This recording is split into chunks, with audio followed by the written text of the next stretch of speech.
That cold morning, no one expected an act of kindness to change everything. What started as another day on the road became a story the whole town tried to explain, and few had the courage to tell. Before we begin, subscribe and turn on the bell. Here, we show that behind the engines and the leather, there are still human hearts. The rain had just let up, leaving the asphalt slick and gleaming under the weak November sun. Jax Harlan rode alone that day, his old Harley rumbling like a distant thunder through the outskirts of Milford, a forgotten mill town where the factories stood empty and the air smelled of rust and regret. He was heading to the Iron Wolves clubhouse on the edge of town, a low-slung warehouse with peeling paint and a gravel lot scarred by tire tracks. At 42, Jax had seen enough miles to know that roads like this one twisted in ways you couldn't predict. Curves that hid potholes, bridges that groaned under weight. But nothing prepared him for the bend where everything shifted. It started small, like most troubles do. Jax pulled into the gas station on Route 17, the kind of place where the pumps hissed faintly and the convenience store windows were fogged with years of grease. He needed fuel for the ride back from a supply run in the city, his saddlebags heavy with parts for the club's bikes. The Iron Wolves weren't outlaws in the stories people told. No bank jobs or midnight raids. Just a tight-knit group of veterans and blue-collar guys who'd found family on two wheels after the world had chewed them up and spit them out. Jax himself carried the ghosts of 2 tours in the desert, scars that ached in the damp. He was filling up when the black SUV rolled in, all shine and arrogance, tires crunching over the wet gravel like it owned the ground. Out stepped Victor Lang, CEO of Langtech Industries, the kind of man who built his empire on outsourcing jobs from towns like Milford. Jax recognized him from the local news. Sharp suit, sharper smile, the face of progress that left empty streets in its wake. Lang had been in town the week before, cutting the ribbon on a new distribution center while laying off half the workforce at the old plant. Jax had been there, not as a protester, but as a mechanic fixing rigs for the displaced workers. He'd overheard Lang's speech, all polished words about efficiency and the future. But it wasn't the speech that stuck. It was what happened after, in the parking lot of the diner across from the plant. Jax had been nursing a coffee, his leathers still dusted from the road, when Lang strode in with his entourage, barking orders into a phone. The place was crowded with laid-off men, faces hollowed by worry, and Jax, ever the quiet observer, had caught Lang's eye when he bumped the CEO's chair accidentally while passing. A spilled drop of coffee, nothing more. "Watch where you're going. You grease monkey," Lang had snapped, his voice slicing through the murmur like a blade. The diner fell silent, forks pausing midair. Jax had straightened, his calloused hand steady on the table, but he didn't rise to it. Not then. "Sorry," Jax muttered, voice low, the kind that carried the weight of holding back. Lang's laugh was cold, echoing off the Formica counters. He turned to his companions, suits who chuckled on cue. "People like you are trash," he said, loud enough for the whole room to hear. "Clinging to the past, blocking the way forward. This town's dying because of relics like you." He flicked a 20 on the table like it was pity money. "Clean yourself up." The words hung there, heavy as smoke. Jax felt the heat rise in his chest, the old rage from sand-swept patrols where insults came with bullets. But he swallowed it, eyes fixed on the rain-streaked window. The other wolves, scattered around the diner that day, had tensed. Rico with his fists clenched under the table, Old Man Harlan's gaze like flint. But Jax waved them off. No scene, not worth the ink in the papers. They called it the Lang incident after. A story swapped over beers at the clubhouse, but it festered in Jax like an untreated wound. Now, at the gas station, Lang didn't notice him at first. He pumped his premium fuel with impatient jabs, phone glued to his ear, discussing quarterly projections. Jax capped his tank, the metal click sharp in the quiet. He swung a leg over his bike, the engine coughing to life with a deep, throaty roar that made Lang glance up. Their eyes met, Jax's steady shadowed under his helmet, Lang's narrowing in vague recognition. "You again," Lang said, hanging up his call. He stepped closer, the scent of his cologne cutting through the gasoline fumes. "Still haunting the roads? Thought you'd have moved on by now." Jax paused, gloved hand on the throttle. The rain had left puddles that mirrored the gray sky, and a crow called from the power lines, a harsh warning. He could have let it slide, throttle up, and disappear into the mist, but something in Lang's smirk pulled at the thread. "Just getting by," Jax replied, voice even. "Like everyone else here." Lang snorted, tossing his keys in the air and catching them. "Getting by. That's code for giving up. Suits like me build things. You ride around pretending you're free." He climbed into his SUV, engine purring smoothly as he rolled down the window. "Stay out of the way, biker. The world's changing." The SUV pulled out, tires hissing on the wet road, leaving Jax in a swirl of exhaust. He sat there a moment, the vibration of the Harley humming through his bones, the insult echoing like the crow's cry. Isolation wrapped around him then, familiar as his own shadow. The weight of being seen as less than, a stereotype in leather and ink.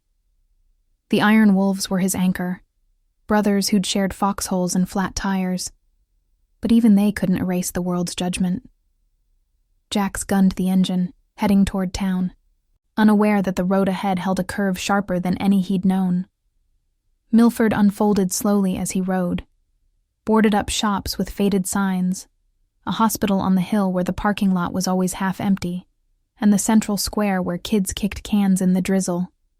The air cooled, carrying the faint tang of wood smoke from chimneys. Jax thought of his daughter, Ellie, back in the city with her mother, 8 years old, with eyes that saw too much already. He sent money when he could, fixed cars to make ends meet, but the miles between them felt like accusations. Lang's words clawed at that guilt. Trash. Clinging to the past. He pulled into the diner's lot, the same one from the incident, intending to grab a coffee before the clubhouse meet. The bell above the door jingled softly as he entered, the warmth inside a stark contrast to the chill outside. Waitresses moved like ghosts among the booths, pouring refills with tired smiles. Jax took his usual stool at the counter, the vinyl creaking under him. The place smelled of bacon grease and fresh pie, a small comfort in the gray day. That's when he heard it. A faint cry from the back, muffled through the kitchen door. The waitress, Maria, a single mom with lines etched around her eyes, froze mid-pour. "Not again," she whispered, her hand trembling on the pot. Jax turned, instincts sharpening. Outside, through the rain-spattered window, he saw a small figure crumpled on the sidewalk near the alley. A girl, no more than 10, her backpack spilled open, books scattering like fallen leaves. Her chest heaved in shallow gasps, face pale as the overcast sky. Jax was on his feet before the thought fully formed, the coffee forgotten. The door banged open behind him, cold air rushing in. He knelt beside her, the asphalt biting through his jeans, his large hands gentle as he checked for breath. "Hey, kid," he said softly, voice steady despite the knot in his throat. "Hang on." Her eyes fluttered, unfocused, a thin line of blood trickling from her temple, signs of a fall, maybe a seizure, the details blurring in the urgency. The town square was empty, no one rushing to help, just him, the rain starting again in soft patters, and the distant hum of engines that might never come. In that moment, with the world narrowing to her fragile breaths, Jax felt the pull of something deeper than anger, a call to protect, to be the hand extended when others turned away.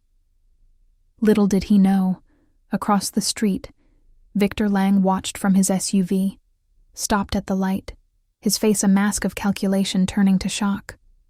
The rain picked up again, a steady drizzle that blurred the edges of the world, turning the sidewalk into a slick mirror of gray skies. Jax's knees pressed into the cold asphalt, his leather jacket shedding water like a reluctant shield. The girl's breaths came in ragged whispers, each one a fragile thread pulling at the knot in his chest. She couldn't have been more than 9 or 10, her dark hair matted against her forehead, a small silver bracelet glinting on her wrist like a forgotten promise. Books from her spilled backpack lay scattered, math worksheets smudged with dirt, a dog-eared novel about far-off adventures. No one else moved. The diner patrons peered through the fogged windows, shadows behind glass, their hesitation a silent judgment on a town too weary to rush in. "Easy now," Jax murmured, his voice low and steady. The kind honed from calming spooked horses on his uncle's farm before the war took him away. He shrugged off his jacket, draping it over her small frame to ward off the chill, the scent of oil and road dust mingling with the metallic tang of blood from her temple. His gloved fingers probed gently, finding no pulse at first. Wait. There it was, faint under her jaw, fluttering like a trapped bird. A seizure, maybe, or a fall from the low wall by the alley. The signs were there in the awkward twist of her leg, the distant echo of a cry no one had answered. Jax's mind raced back to Ellie, his own girl, how she'd once tumbled from her bike in the driveway, her wail piercing the summer air. He'd scooped her up then, held her until the tears stopped, whispering that Daddy's fixed everything. But Ellie was safe now, miles away, and this child was a stranger, her life ebbing on a stranger's street. He fumbled for his phone in his vest pocket, the screen lighting up his weathered face as he dialed 911. "Yeah, emergency. Girl down outside Millie's diner on Main. Looks bad, possible head injury. Hurry." The dispatcher's voice crackled back, calm questions about location and symptoms. But Jax's eyes never left the girl's face. Her eyelids twitched, a soft whimper escaping as the rain dotted her cheeks. "Stay with me, kiddo," he said, cradling her head on his thigh, his large frame a makeshift barrier against the downpour. The world narrowed to this. The patter on his back, the rise and fall of her chest, the faint hum of traffic that felt worlds away. Across the street, Victor Lang gripped the steering wheel of his SUV, the leather creaking under his knuckles. He'd pulled over at the light, intending to cut through town to his meeting at the new distribution center, but the scene had frozen him. The biker, that same grease-stained relic from the gas station, from the diner weeks ago, knelt like some guardian in the rain, his broad shoulders hunched protectively. Lang's lip curled in instinctive disdain. Men like that were relics, obstacles to progress, their rough hands better suited to wrenches than heroics. Yet here he was, phone to ear, voice carrying faintly over the rain, urgent, controlled. Lang's own phone buzzed in the console, another call from his board, demanding updates on the layoffs. But he ignored it, watching as the biker brushed wet hair from the girl's brow with a tenderness that didn't fit the stereotype. A flicker of unease stirred in Lang's gut, unbidden, like the first crack in a polished facade. He'd dismissed this man as trash, but now the biker was the only one acting. Maria burst from the diner then, her apron askew, a towel clutched in her hands. She'd seen it all from the counter. The girl wandering alone, perhaps skipping school, clutching her backpack like a lifeline before collapsing near the trash bins. Milford wasn't kind to strays, human or otherwise. Single moms like Maria knew that better than most, scraping by on tips and prayers. "Oh God, is she—" Maria gasped, dropping to her knees beside Jax, the towel unfolding to dab at the blood. Her hands shook, calloused from endless shifts, eyes wide with the fear of another tragedy in a town that buried too many young dreams. "Called it in," Jax replied, not looking up. "Ambulance is coming. What's her name? You know her?" Maria nodded, swallowing hard. Lila Reyes. Lives a few blocks over with her grandma. Epileptic, I think. Saw her in here once, buying candy with pennies. Sweet kid, always polite. She glanced at Jax, recognition dawning. "You're the wolf from the garage, right? Fixed my brother's truck last month. Thank you." "For this?" Jax met her gaze briefly, a nod the only response. Gratitude felt foreign, like sunlight after years in shadow. The Iron Wolves had a code, unspoken but ironclad. You helped your own, and sometimes that circle widened to those the world overlooked. Lila stirred under his touch, a murmur escaping.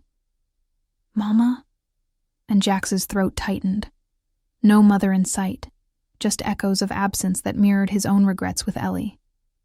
The rain intensified, soaking through his shirt. But he didn't move, his presence a quiet defiance against the isolation that had shadowed him since the desert. Sirens wailed in the distance, growing louder, cutting through the drizzle like a lifeline. A few locals emerged now. Old Mr. Harlan from the hardware store, his limp slowing him as he shuffled over with an umbrella.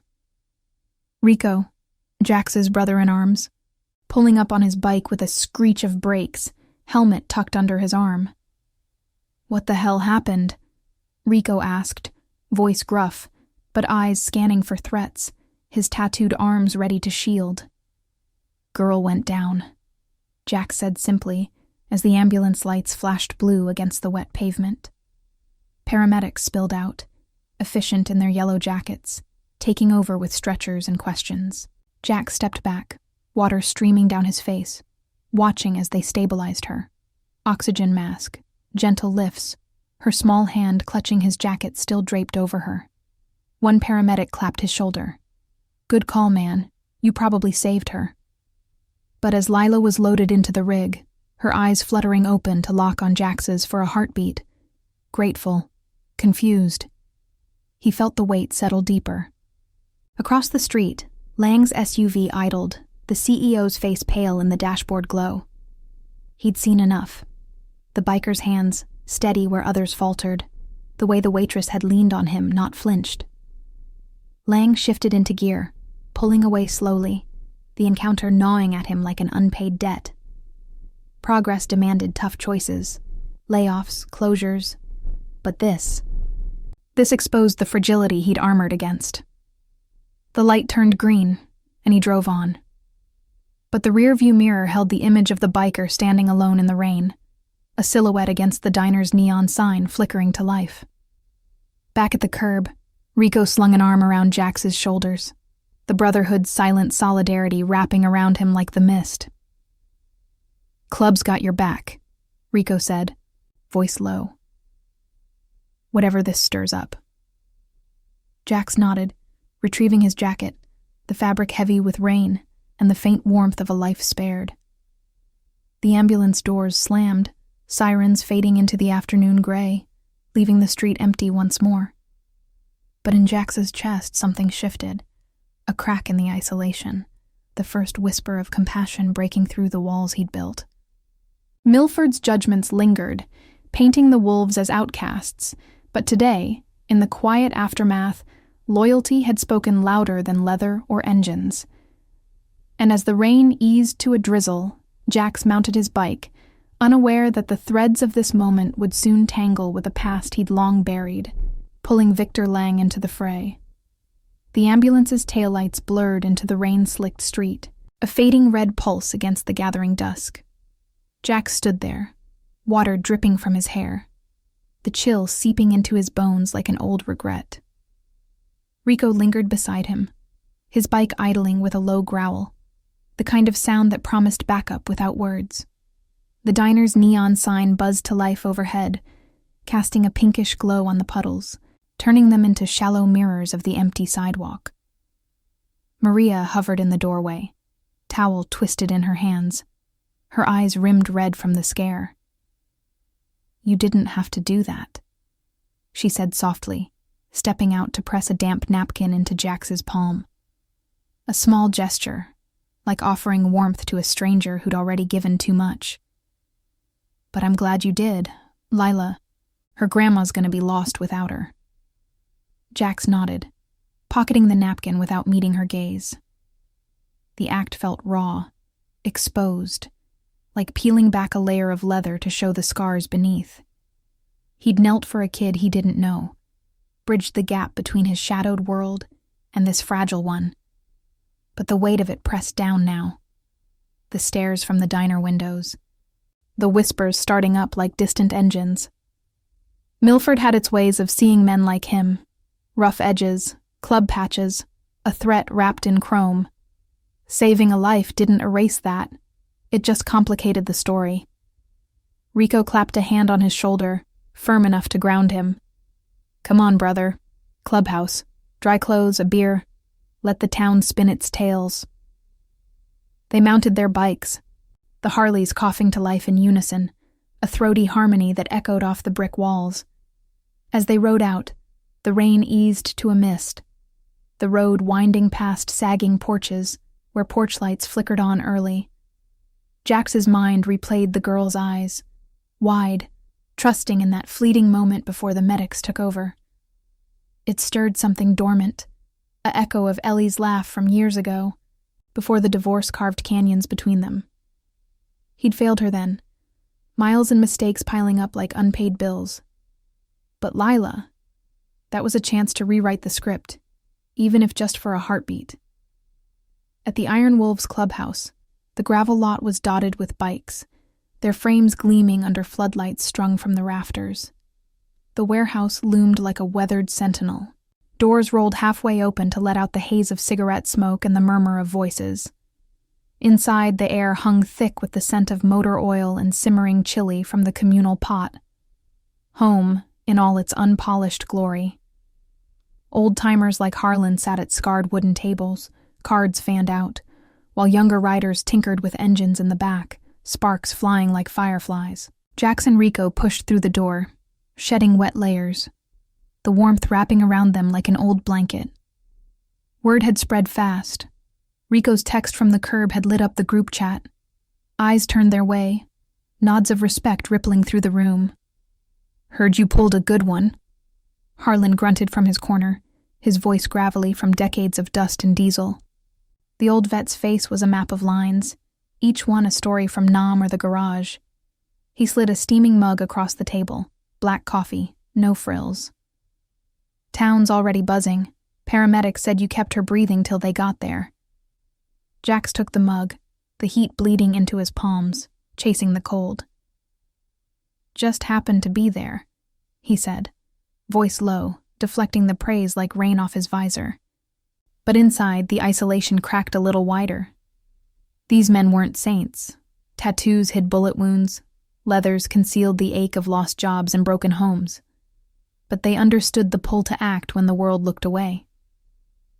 The wolves had pulled him from the edge after his discharge, shared rides through nights when the desert flashbacks clawed too deep. Loyalty wasn't a word they threw around. It was the engine that kept them running.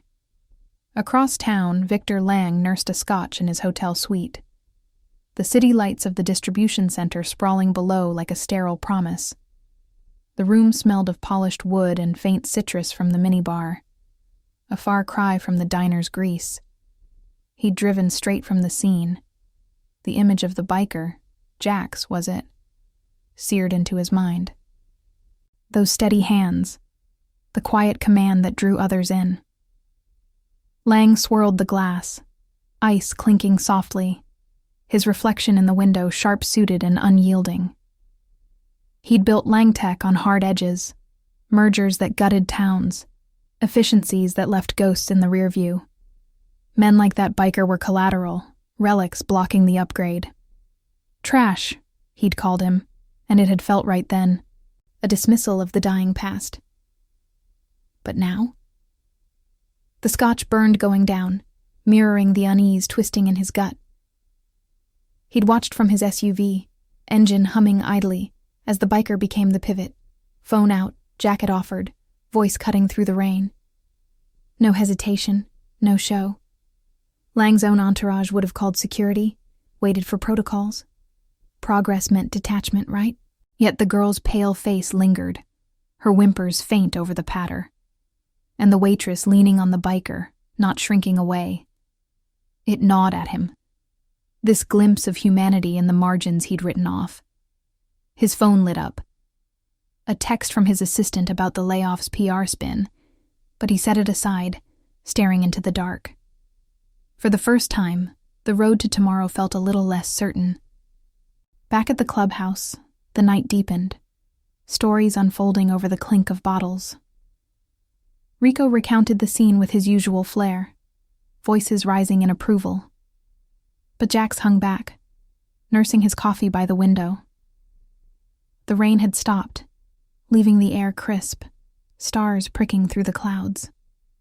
Harlan joined him, leaning on the sill, his pipe unlit between his teeth. "You know her grandma, Rhea's woman, lost her son overseas. Same unit as me, back in the day." The words landed soft, a bridge to the past. Jax's jaw tightened. He'd lost brothers too, sand and silence swallowing them whole. "Makes it personal," he murmured, the compassion blooming quiet, unbidden. Outside, a truck rumbled past, headlights sweeping the lot, and Jax felt the shift. From lone rider to something tethered, the Brotherhood's quiet judgment, affirming what the town denied. They weren't monsters.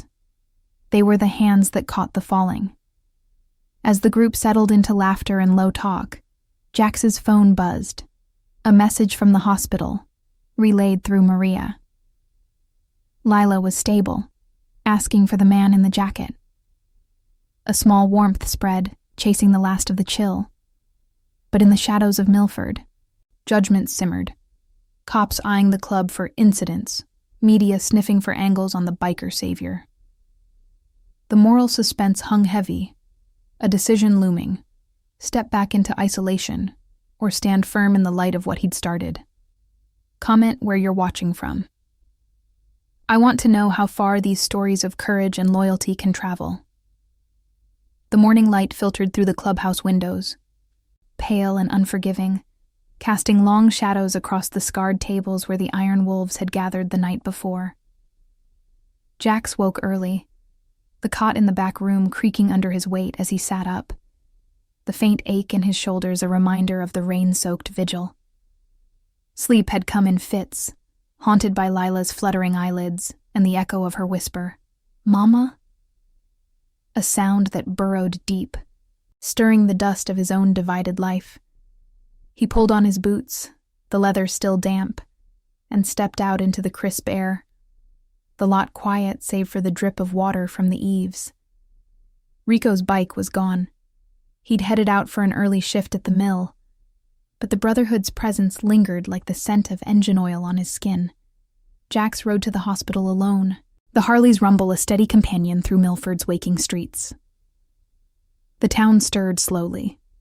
Delivery trucks idling at curbs, shop owners sweeping sidewalks slick with overnight dew. The air carried the faint bitterness of coffee from corner cafes, mingling with the exhaust that trailed him. He hadn't planned this visit. The message from Maria had pulled at him, a thread he couldn't ignore. Ellie would be at school now, her small hand waving goodbye in his memory, and the miles between them felt heavier today. Helping Lila wasn't redemption, not yet, but it was a step, a quiet defiance against the isolation that had defined him since the divorce, since the desert claimed pieces of his soul he couldn't reclaim. The hospital loomed on the hill, its brick facade weathered by decades of comings and goings, the parking lot dotted with rusted pickups and a few sedans. Jax killed the engine, the sudden silence amplifying the distant beep of monitors from open windows. He hesitated at the entrance, his reflection in the glass door showing a man out of place, tattoos peeking from his sleeves, stubble shadowing his jaw. Nurses glanced his way as he entered, their eyes narrowing in that familiar mix of curiosity and caution. Bikers didn't belong in sterile halls. They belonged to back roads and bar fights, or so the whispers said. But Jax kept his head down, following signs to pediatrics, the linoleum squeaking under his boots. Lila's room was at the end of a quiet corridor, the door ajar, spilling soft light onto the floor. Inside, an older woman sat by the bed, Mrs. Reyes, her silver hair pulled into a loose bun, hands folded in her lap like weathered prayer beads. She looked up as Jax knocked lightly, her face etched with lines of quiet endurance, eyes red-rimmed but steady.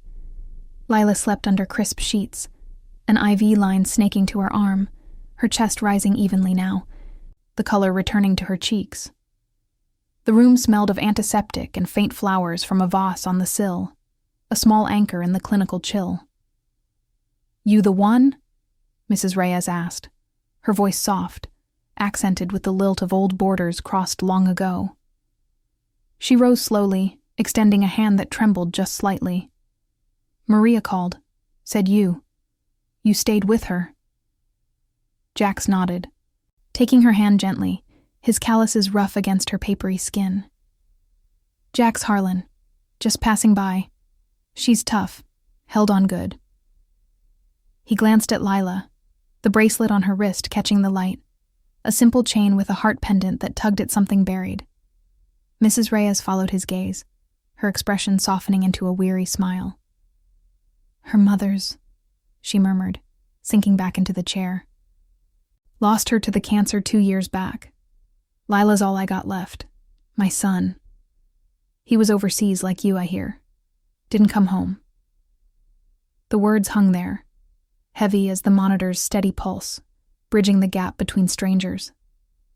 Jax pulled up a stool, the metal scraping softly, and sat, the weight of shared loss settling between them.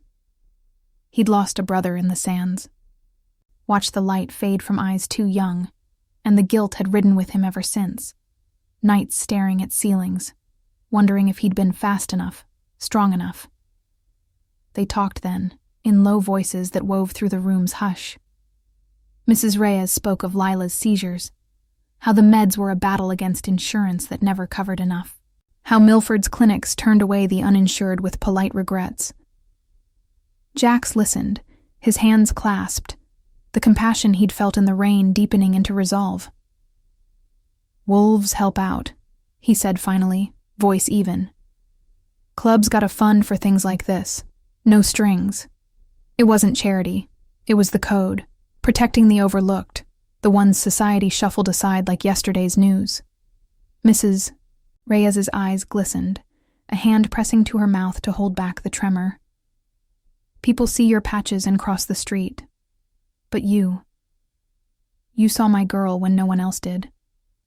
Her gratitude was a quiet force, cracking the walls Jax had built around his isolation. For the first time in years he felt seen, not as the ex-soldier drifter the biker Trash Lang had branded him, but as a man capable of mending what broke. Outside, the hospital parking lot baked under the climbing sun, but inside, Victor Lang paced the lobby, his polished shoes clicking against the tile. He'd come unannounced, driven by the night's unease, telling himself it was a PR move.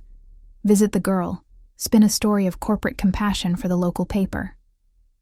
Langtech sponsored community events. Why not this? But as he checked in at the desk, a nurse mentioned the biker's visit, describing the man in leathers who'd stabilized the child. Lang's jaw tightened, the scotch's burn from last night replaced by a sharper sting. That same rider, inserting himself again, drawing eyes where Lang aimed to shine. He lingered near the corridor, catching snippets of conversation, the old woman's thanks, the low rumble of Jax's voice. Peering through the door crack, Lang saw it. The biker leaning forward, not domineering but present, his broad frame a shield in the sterile space.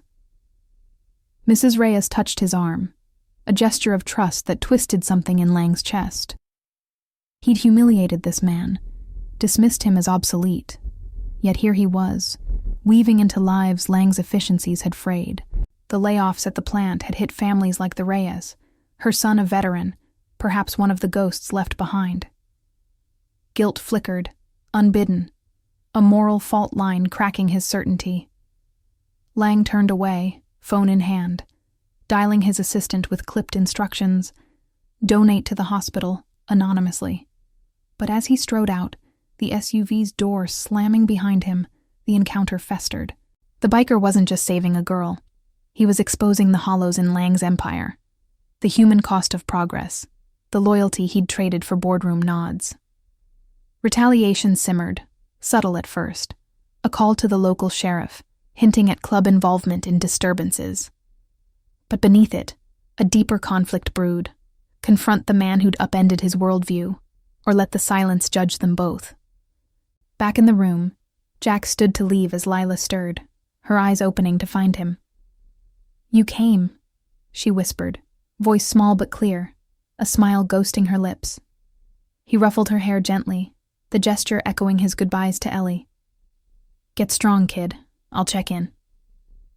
As he walked the corridor, the Brotherhood's code thrummed in his veins, compassion not as weakness, but as the engine driving them forward. The town might whisper, the CEO might scheme, but in that quiet ward, redemption whispered back, pulling Jax from the shadows toward a light he hadn't sought. The road ahead twisted, tension coiling like exhaust in the air, but for now, the act of standing firm felt like enough. The afternoon sun hung low over Milford, painting the clubhouse lot in long, amber streaks that stretched like fingers across the gravel. Jax leaned against his Harley, wiping grease from his hands with a rag that smelled of solvent and sweat. The rhythmic clank of tools from the open garage doors providing a steady underscore to the day's unraveling quiet. The visit to the hospital lingered in his muscles, a subtle tension like the pull of a loose chain. Mrs. Reyes's grateful clasp, Lila's faint smile, the way the sterile air had amplified his own unspoken regrets. He'd promised to return, but promises felt fragile against the world's grind. And now, back among the wolves, the Brotherhood's hum grounded him. Harlan tinkered with a carburetor nearby, his pipe clenched between teeth yellowed by years, while Rico shot pool in the shadowed corner, the crack of balls echoing like distant gunfire. Jax's phone buzzed in his pocket, a vibration that cut through the haze. He fished it out, squinting at the screen. A text from Maria at the diner. "Sheriff's asking questions about Lila. Mentioned your club. Be careful." His jaw tightened, the rag twisting in his fist. Milford's law had a way of circling the wolves like vultures. Old suspicions from bar scuffles or noise complaints, painted broader by the leather and the engines. Saving a girl shouldn't draw heat, but in a town scarred by closures and grudges, good deeds twisted into threats. He pocketed the phone, the isolation he'd carried for years sharpening into wariness. The desert had taught him that. Trust the unit, watch the flanks. Rico sauntered over, cue in hand, his brow furrowed at Jax's expression. Trouble. The word was casual, but his eyes, dark and alert from too many night watches, held the weight of readiness.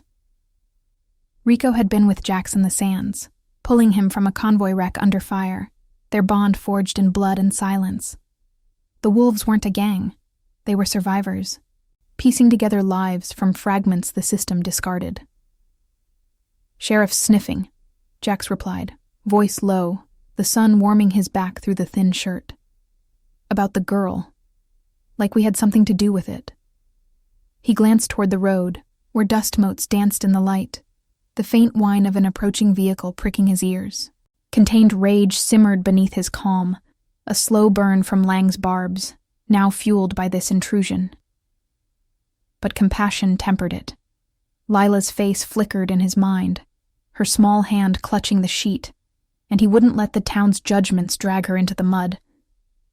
Harlan straightened, wiping his hands on his overalls, the lines on his face deepening like cracks in dry earth.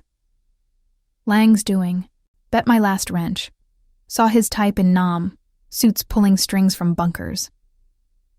The old man's voice carried the gravel of conviction, his pipe tapping against his palm. The wolves gathered subtly, shoulders squaring, a ripple of loyalty that needed no call. They'd faced worse. Factory shutdowns that scattered families, cops raiding meats on tips that evaporated. But this felt personal. A moral line drawn in the dust. Protect the innocent, or let the powerful rewrite the story. The vehicle resolved into a black SUV, the same sleek model Jax had seen at the gas station, tires crunching to a halt at the lot's edge.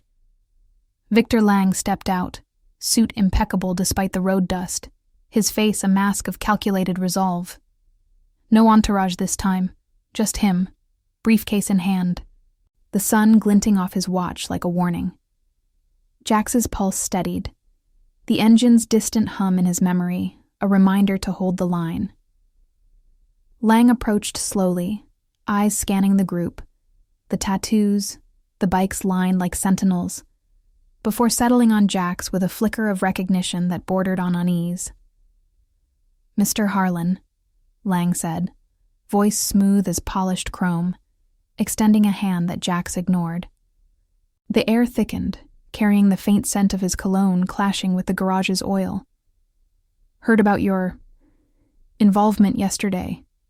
Impressive." The word dripped with ambiguity, a probe rather than praise. Lang's gaze darted to the clubhouse doors, as if mapping exits, his posture rigid against the casual sprawl of the wolves. Jax crossed his arms, the leather of his vest creaking softly. "Girl needed help, that's all." His tone was even, but the quiet compassion in it, born from the hospital's hush, carried an undercurrent of steel. No rage erupted, instead, a steady stare that pinned Lang, forcing him to confront the man he dismissed as trash. The Brotherhood flanked him without moving, Rico's cue now resting against his thigh like a staff, Harlan's pipe forgotten. Lang shifted, briefcase swinging slightly, the click of his heels on gravel sharp in the pause. "Of course, but questions are being asked. The sheriff's office, routine, you understand. A child collapses, a club member appears. Optics matter in a town like this." He paused, eyes narrowing, the moral conflict etching his features. The CEO who crushed lives for profit, now face to face with the fallout. "I saw you at the scene, from across the street. You acted when others didn't." The admission hung there, reluctant, a crack in his armor. Lang's hand trembled faintly as he adjusted his tie, the gesture small but telling, the unease from the hospital blooming into confrontation. Jax felt the pull then, the rising tension coiling like smoke. Lang wasn't here for thanks. This was retaliation veiled as concern, a bid to control the narrative before it unraveled his image. "Optics?" Jax echoed, voice low, the sun casting his shadow long over Lang's shoes. "Kid almost died, while you sat in your ride." The words landed soft but weighted, exposing the CEO's hesitation, the way he'd watched but not moved. Compassion warred with the old hurt, Lang's diner slur echoing, but Jax held it contained, the wolves' silent presence a shield of loyalty. Lang's face flushed, a vein pulsing at his temple, but he didn't retreat. "I build things here, jobs, progress, your clubs. Reputation complicates that. Stay out of it, Harlan, for her sake." The threat was subtle, laced with the power of calls to sheriffs and boards, but beneath it lurked guilt, a deeper truth stirring, unspoken. Lang turned back to his SUV, the door opening with a soft thunk, but paused, glancing over his shoulder. "The girl, Lila? Her grandmother worked at my plant, before the layoffs." The revelation slipped out, raw, redefining the distance. Not strangers, but threads tangled in Milford's decay. Lang's eyes held Jax's for a beat longer, the confrontation yielding to a shared silence, heavy with unspoken judgments. As the SUV pulled away, exhaust trailing like a sigh, the wolves exhaled collectively. Rico muttered a curse under his breath, but Jax stood still, the sun dipping lower, shadows merging. The encounter escalated the stakes, retaliation from on high, risks to the club. But in the quiet that followed, compassion deepened. Lang's words about Mrs. Reyes pulled at Jax, linking Lila to the very world he'd fought to protect. Veterans' families frayed by suits like Lang. Isolation receded further, replaced by the Brotherhood's quiet resolve. Harlan clapped his shoulder, the gesture firm. We ride together on this. No one's alone. Jax nodded, mounting his bike as the light faded, the engine's roar a vow against the encroaching dusk. The road ahead promised confrontation, moral lines blurring in the tension, but the heart of it beat steady. Protect what mattered, even if it meant facing the world's misjudgments head-on. In the rear view, Milford shrank, but the pull of loyalty and the faint echo of a dying girl's trust drove him forward, redemption inching closer through the haze. The evening settled over the Iron Wolves clubhouse like a heavy fog, the floodlights humming faintly against the encroaching dark, casting pools of yellow on the gravel that swallowed the edges of the world. Jack sat on the low bench outside the back door, a half-smoked cigarette dangling from his fingers, the ember glowing like a distant signal fire. The confrontation with Lang lingered in the air, sharp as the chill that nipped at his skin through his open vest. Rico and Harlan had retreated inside, their voices a low murmur blending with the clatter of bottles and the sizzle of burgers on the grill. But Jax needed the quiet, the space to let the day's tensions uncoil without unraveling him completely. The desert had taught him that. Hold the rage close, let it fuel without consuming, or it would bury you under sand and silence. His phone buzzed again, insistent against his thigh, pulling him from the haze. Another text from Maria. Sheriff just left the diner, asked about you in the club, said something about witnesses seeing bikes near Lila's fall. Jax's jaw clenched, the cigarette snapping between his fingers as he crushed it under his boot. Witnesses, likely shadows from the street, twisting a good deed into suspicion. The town's misjudgments ran deep, painting the wolves as the villains in every alley scuffle, every late-night ride. But this? Probing a child's collapse. It smelled of Lang's influence, that polished threat wrapped in concern for optics. Compassion for Lila warred with the slow burn of anger, a moral knot tightening. Protect the girl and the club, or pull back before the risks swallowed them all. Inside, the door creaked open, spilling warm light and the scent of charred meat. Harlan emerged, his limp more pronounced in the cooling air, a plate balanced in one hand and 2 beers in the other. He handed one to Jax without a word, settling beside him with a grunt, the bench groaning under their combined weight. The old man's eyes, sharp despite the years, scanned the lot where shadows pooled around the bikes. Sheriff's a puppet, Harlan said finally, voice rough as gravel. Lang pulls the strings, thinks he can scare us off, but we don't bend. He took a pull from his bottle, the condensation dripping like unshed tears. Harlan had seen empires rise and fall, Nam's jungles to Milford's rusting mills, and his loyalty was the steady hum beneath it all, a reminder that the brotherhood wasn't just patches and rides. It was the hands that held you when the world let go. Jax nodded, the beer's bitterness grounding him, chasing the metallic tang of unease. It's not just the club. Lila's grandma, Reyes, she's tied to his layoffs. Makes this personal for him, too. The revelation from Lang's parting shot echoed, redefining the CEO not as a distant suit, but as a man haunted by his own choices. Jax's mind drifted to Mrs. Reyes in the hospital room, her hands folded like fragile maps of loss, and the compassion swelled again, quiet but insistent.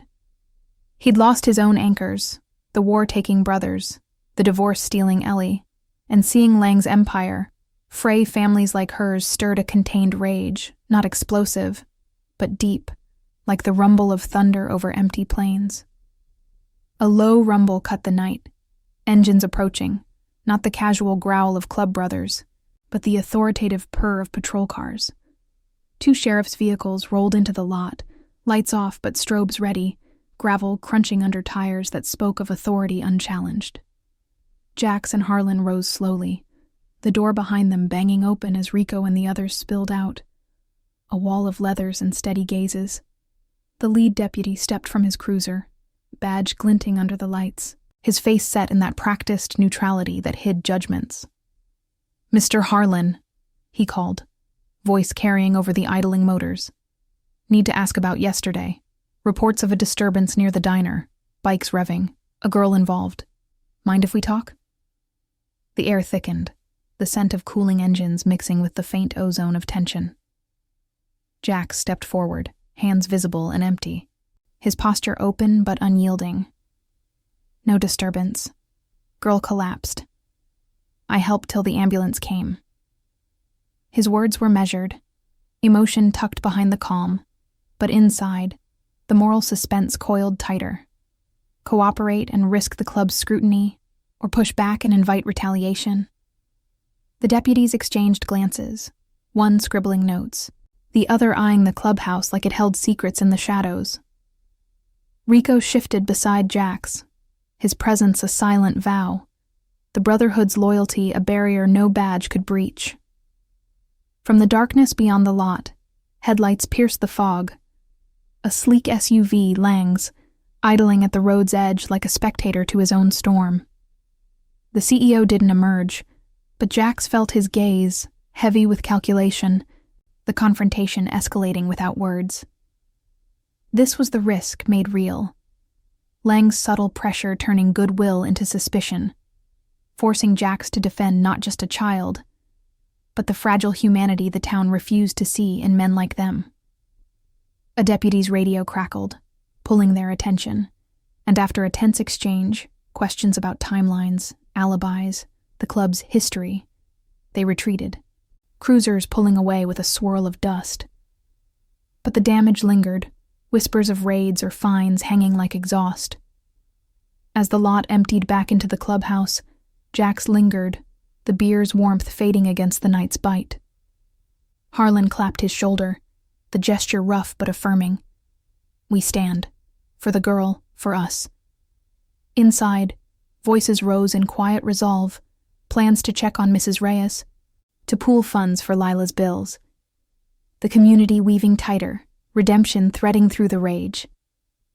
Jax's phone lit up once more. A photo from the hospital, Lila sitting up, her smile small but bright, bracelet glinting. The sight cracked something deeper, pulling him from isolation toward a fierce protection, the kind that forgave no trespass, but offered hands to the fallen. Across town, Lang gripped the wheel in his SUV, the dashboard glow illuminating his strained features. The deputy's report had been his nudge, but watching from afar, the biker's unbowed, Harlan's steady presence, Jax's unflinching calm, stirred the guilt he'd buried under spreadsheets. Mrs. Reyes's face from old personnel files flickered. A reliable worker, let go for efficiency, her son's death a footnote in HR notes. The moral conflict burned now, confrontation yielding to a hollow ache. He drove into the dark, the road's hum mocking his certainty, unaware that the threads of past and present knotted tighter, pulling him toward a revelation that would demand more than power to untangle. Jax finally stepped inside, the door closing with a soft thud, the Brotherhood's firelight welcoming him home. The tension rose, but so did the compassion. A quiet engine driving them through the night, loyalty the only justice that mattered. If this story already has your heart, hit the like button. It helps the story of Jax Harlan reach more people who still believe in humanity. The night air in the clubhouse thickened with the scent of stale smoke and cooling metal, the overhead bulbs flickering like hesitant stars against the rafters. Jax leaned against the bar, his fingers tracing the worn grain of the wood, the faint tremor in his hand betraying the storm brewing beneath his calm. The deputy's visit had left a residue, questions lingering like exhaust fumes, timelines that pinned the wolves too close to Lila's fall, implications of rough play that twisted rescue into suspicion. Rico paced nearby, his boots thudding softly on the concrete floor, while Harlan nursed a mug of black coffee, his eyes distant, lost in memories of patrols where trust was the only armor. The Brotherhood's loyalty pulsed in the room, a quiet undercurrent that bound them tighter than any chain. But Jax felt the isolation clawing back, whispering that one wrong move could shatter it all. His phone vibrated on the bar top, the screen lighting up with an unknown number. He answered on the third ring, voice low. "Harlan." The line crackled.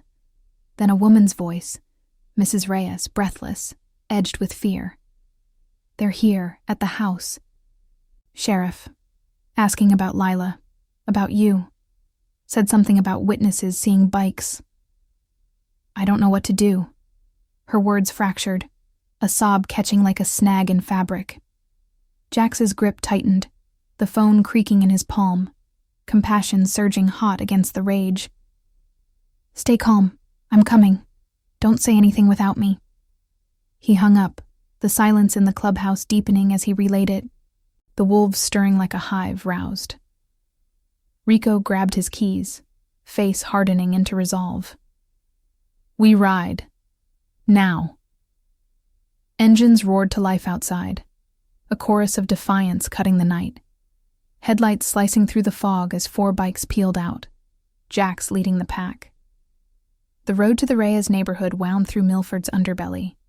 Cracked sidewalks lined with sagging chain-link fences. Porch lights dim against the dark. Jax's mind raced ahead, piecing the threads. Lang's SUV at the lot's edge, the deputies pointed questions.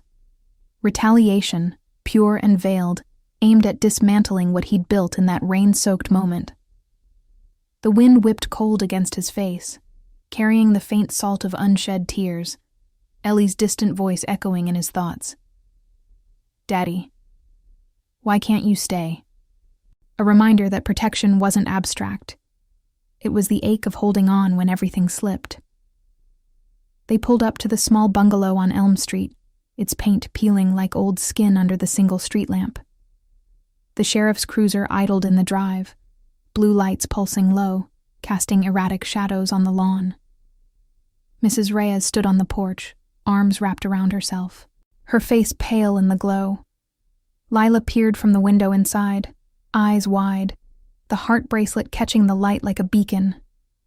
The lead deputy turned as the bikes shut down, his hand resting casually on his belt. But Jax saw the tension in his stance, the judgment that saw threats in leather, not allies in crisis. "Evening, Harlan," the deputy said, voice flat, stepping forward. "This family's been through enough. No need for a show." His partner flanked him, notepad out, eyes flicking to the wolves dismounting behind Jax.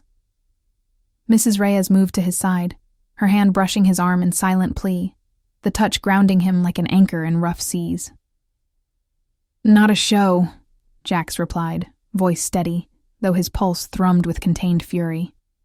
"Just making sure she's safe." He glanced at Lila through the screen door, her small nod fueling the resolve that had pulled him from isolation. The deputies pressed, details of the collapse, alibis for the afternoon, hints of club influence on a vulnerable kid. Rico stood silent sentinel, Harlan's gaze like flint, but the air hummed with risk. One accusation could lead to searches, arrests, the kind that buried good men under bad reputations. From the shadows of the cruiser, Victor Lang emerged, his silhouette sharp against the lights, suit rumpled from the late hour. He'd followed, or orchestrated. Either way, the confrontation crested here, in this frayed yard. Lang's face was drawn, eyes shadowed, the CEO's polish cracking under the weight of his own orchestration. "This ends now," he said, voice low but carrying, stepping into the circle of light. The deputies paused, deference flickering in their postures. Jax met his gaze, the old diner slur, trash, hanging unspoken between them, now laced with the gravity of lives intertwined. "You started it," Jax said quietly, no shout, just the raw edge of truth. "Pushing the sheriff to chase ghosts. Why, afraid a biker looks better than your boardroom?" The words landed soft, but they pierced, drawing a flinch from Lang. A small tremor in his hand as he adjusted his cufflinks.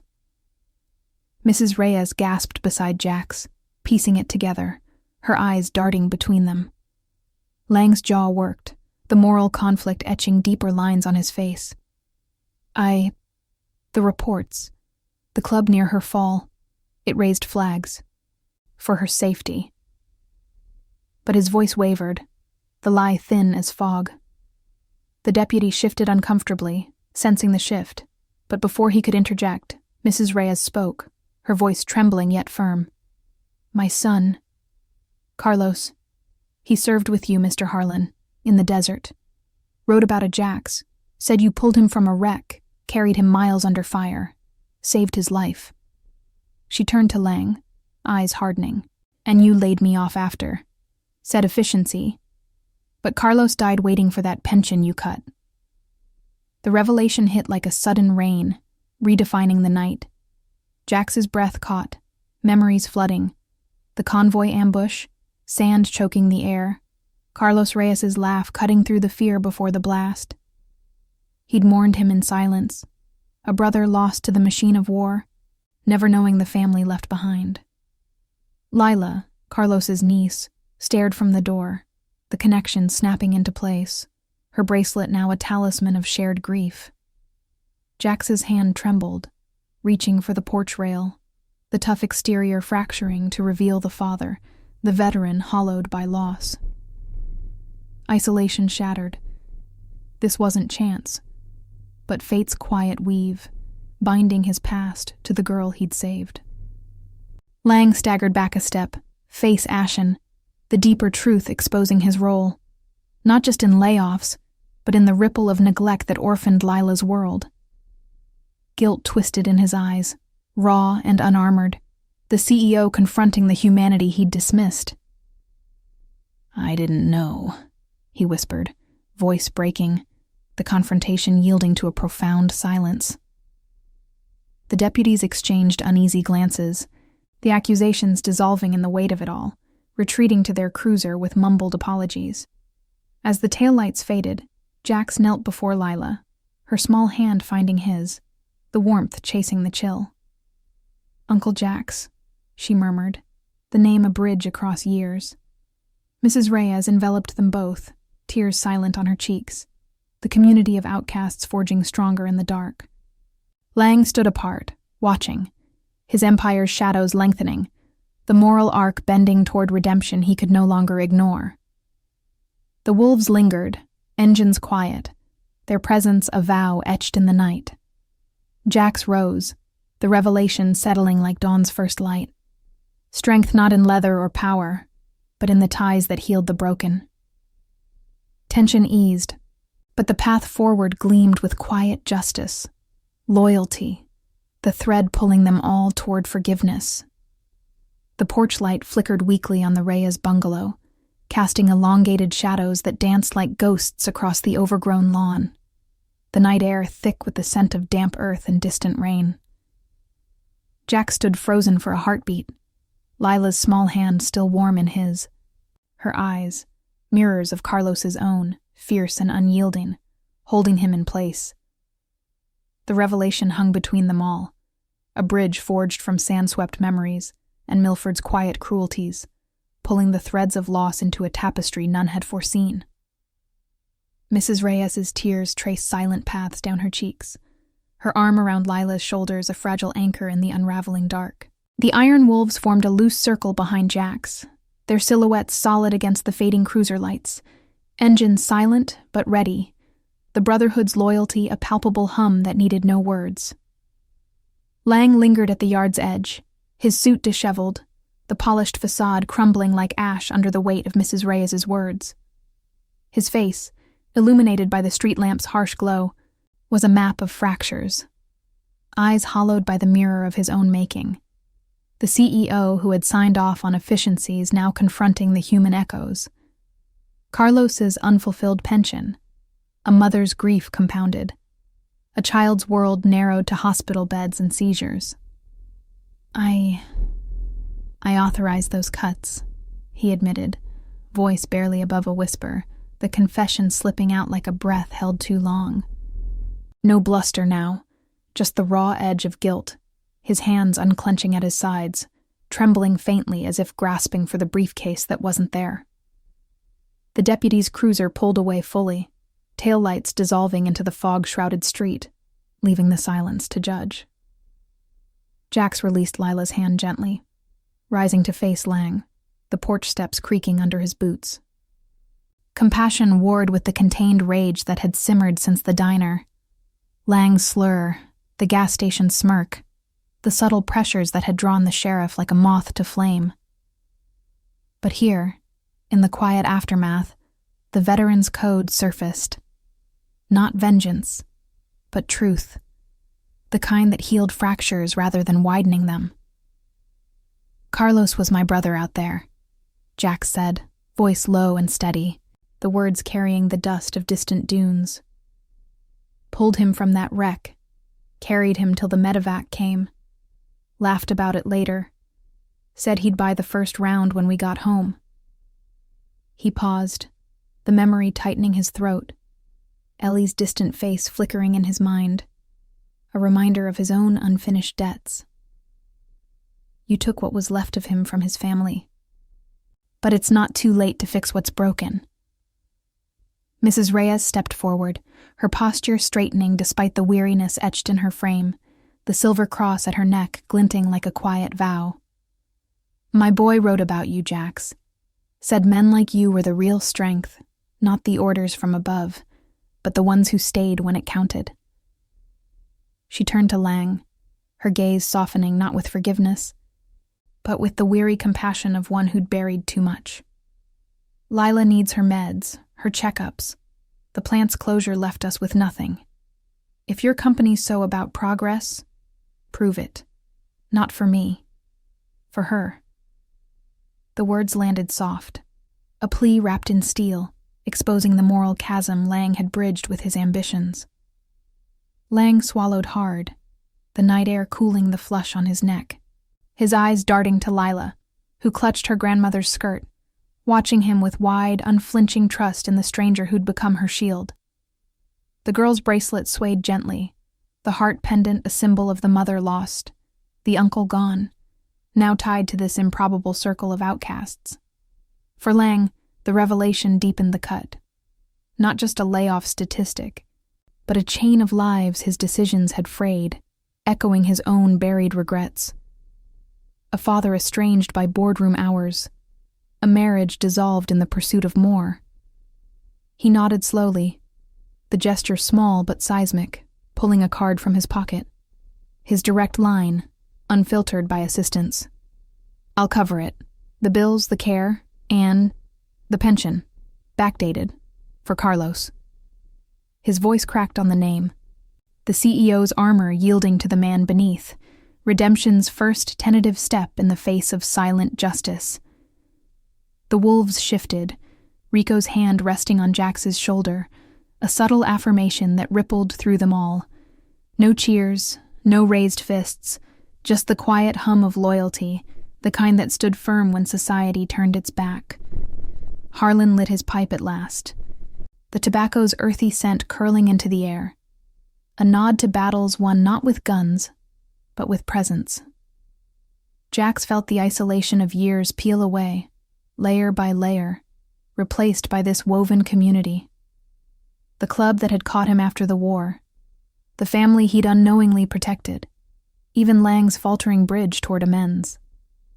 Ellie's photo burned in his pocket, a promise to call tomorrow, to close the miles one ride at a time. As Lang retreated to his SUV, the engine purring softly before fading into the night, Mrs. Reyes invited them in. Coffee brewing on the stove, the kitchen's warm light spilling onto the porch like an invitation to heal. Lila tugged Jax's sleeve, whispering, "You saved me like you saved Uncle Carlos," her words a balm that chased the last shadows from his chest. They sat then, voices low over mugs that steamed gently, stories unfolding. Carlos's letters, the desert's unrelenting heat, the small acts of kindness that had kept them alive. Outside, the fog lifted, stars pricking the sky, Milford's judgment silenced in the glow of what they'd built. In the days that followed, the threads held, Lang's check arriving quietly, the sheriff's questions evaporating like morning mist, the wolves circling closer to the Reyes home with repairs and rides to appointments.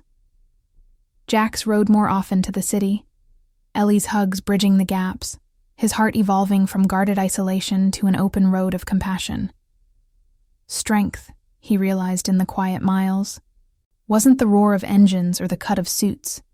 It was the hand extended in the rain, the loyalty that forgave the broken, the redemption found in protecting what the world overlooked. And in Milford's dusty corners, where neon flickered against the dark, that truth lingered. A silent testament to hearts that beat beneath the leather and the lies. Subscribe for more stories of compassion, justice, and redemption. Thank you for watching the case of the biker who saved a dying girl. See you in the next one.